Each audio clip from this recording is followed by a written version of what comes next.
The United States Agency for International Development, USAID, is the principal U.S. agency to extend assistance to countries recovering from disaster, trying to escape poverty, and engaging in democratic reforms.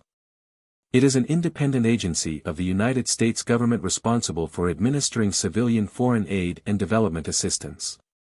USAID was established in 1961 by President John F. Kennedy to unite several foreign assistance organizations and programs under one agency. Statute law places USAID under the direct authority and policy guidance of the Secretary of State. It implements programs in global health, disaster relief, socio-economic development, environmental protection, democratic governance and education. With average annual disbursements of about $23 billion since 2001, USAID has been one of the world's largest aid agencies and accounts for most U.S. foreign assistance. USAID has missions in over 100 countries, primarily in Africa, Asia, Latin America, the Middle East, and Eastern Europe. USAID has faced scrutiny over its role in political operations of influence abroad and potential conflicts of interest. Recently, United States Congressman Perry Scott alleged that USAID has been funding terrorist organizations, including Boko Haram. This prompted the Nigerian Senate to summon the intelligence chiefs to investigate allegations. In January 2025, the Trump administration ordered a near-total freeze on foreign aid, making disputed allegations of wasteful spending and planning to reduce employee numbers from around 10,000 to 290. Elon Musk, who has been carrying out Trump's cost-cutting agenda as a special government employee through the Department of Government Efficiency, announced the intention of shutting down USAID. The legality of Trump's order was contested, and a federal court issued a temporary restraining order pausing staff reductions.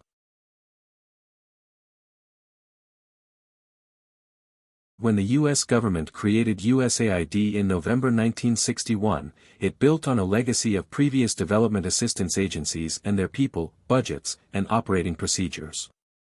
USAID's predecessor agency was already substantial, with 6,400 U.S. staff in developing country field missions in 1961. Except for the peak years of the Vietnam War, 1965 to 70, that was more U.S. field staff than USAID would have in the future, and triple the number USAID has had in field missions in the years since 2000. After his inauguration, John F. Kennedy created the Peace Corps by executive order on the 1st of March, 1961. On the 22nd of March, he sent a special message to Congress on foreign aid, asserting that the 1960s should be a decade of development and proposing to unify U.S. Development Assistance Administration into a single agency. He sent a proposed Act for International Development to Congress in May, and the resulting Foreign Assistance Act was approved in September, repealing the Mutual Security Act. Congress passed the Foreign Assistance Act on September 4, 1961, which reorganized U.S. foreign assistance programs and mandated the creation of an agency to administer economic aid.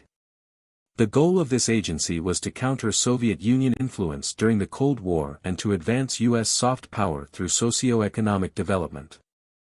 USAID was subsequently established by the executive order of President John F. Kennedy, who sought to unite several existing foreign assistance organizations and programs under one agency. In November, Kennedy signed the act and issued an executive order tasking the Secretary of State to create, within the State Department, the Agency for International Development, or AID, subsequently rebranded as USAID, as the successor to both ICA and the Development Loan Fund. Congress authorizes USAID's programs in the Foreign Assistance Act, which it supplements through directions in annual funding appropriation acts and other legislation. As an official component of U.S. foreign policy, USAID operates subject to the guidance of the President, Secretary of State, and the National Security Council. Congress passed the Foreign Affairs Reform and Restructuring Act of 1998, which established USAID as an independent establishment outside of the U.S. Department of State. With these actions, the U.S. created a permanent agency working with administrative autonomy under the policy guidance of the State Department to implement, through resident field missions, a global program of both technical and financial development assistance for low-income countries. This structure has continued to date. In 2024, USAID's Inspector General had launched a probe into Starlink, which is operated by Musk. This led to concerns that the latter's role in the agency's downsizing constituted a conflict of interest. On January 24, 2025, President Donald Trump ordered a near-total freeze on all foreign aid. Several days later, Secretary of State Marco Rubio issued a waiver for humanitarian aid. Despite the waiver, there was still much confusion about what agencies should do. More than 1,000 USAID employees and contractors were fired or furloughed following the near-total freeze on U.S. global assistance that the second Trump administration implemented. Matt Hobson, the USAID Chief of Staff appointed by the Trump administration, resigned. On 27 January, 2025, the agency's official government website was shut down. A few days later, Elon Musk announced that he and Trump were in the process of shutting down USAID, claiming it to be a criminal organization, and that it was beyond repair. Also, Secretary of State Marco Rubio announced that he had been appointed acting administrator of USAID by Trump and that the agency was being merged into the State Department. The legality of these actions is disputed given the mandate for its creation in the Foreign Assistance Act. It was announced that on February 6, 2025, at 11:59 p.m. EST, all USAID direct hire personnel would be placed on administrative leave globally, with the exception of designated personnel responsible for mission-critical functions, core leadership and specially designated programs. By the evening of February 6, reports had emerged indicating that the total number of employees to be retained was 294, out of a total of more than 10,000. Trump declared that agency leaders were radical left lunatics, while the State Department ordered them to halt virtually all their projects, even if that meant ceasing programs that helped to eradicate smallpox and prevented millions of HIV cases. The freeze in HIV relief programs, including PEPFAR, is estimated to jeopardize treatment access for 20 million people, including 500,000 children. This drastic action led to sudden pauses in over 30 clinical trials for ailments such as HIV, malaria, cholera, cervical cancer, and tuberculosis, leaving participants with medical devices in their bodies and cut off from researchers, likely going against the principles of the Declaration of Helsinki.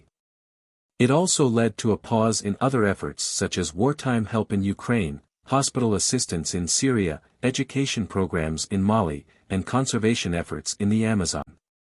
In a statement explaining the threat to billions of dollars the agency spends on American businesses, the American Farm Bureau Federation said, aid plays a critical role in reducing hunger around the world while sourcing markets for the surplus foods America's farmers and ranchers grow. The action of the Trump administration also caused frustration among conservatives. Andrew Natsios, the administrator for USAID during the George W. Bush administration, told PBS that, with all due respect, none of these people know anything about aid.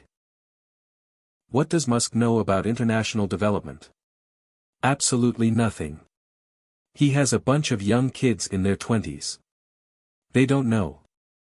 They're techies. They don't know anything about international development. They don't know anything about the global south. They don't know anything about the programs and policies of the agency. Aid is the most pro-business and pro-market of all aid agencies in the world. I can tell you that categorically. I am a conservative Republican. I'm not a liberal. And I have served in repeated Republican administrations. A lawsuit was then filed on February 6 by the American Foreign Service Association and the American Federation of Government Employees in the United States District Court for the District of Columbia on February 6, requesting a temporary restraining order and preliminary injunction against the administration, claiming that it violated separation of powers, the Take Care Clause of the Constitution, and the Administrative Procedure Act, and requesting that all attempts to shut down the agency be halted, all recent actions be reversed, and a new acting director be appointed. The following day, U.S. District Judge Carl Nichols, nominated by President Trump in 2019, stated from the bench that he would enter in a temporary restraining order, pausing the plan to put thousands of employees on leave and pausing the accelerated removal of workers from their posts abroad. By February 21, Judge Nichols will decide whether to further extend his restraining order. Nichols has argued that Trump's actions threaten the safety of USAID workers abroad because many are deployed in unstable regions. Thank you for watching this video. I hope you enjoyed it. I post detailed history videos every week. Please like the video and subscribe to the channel. See you next time.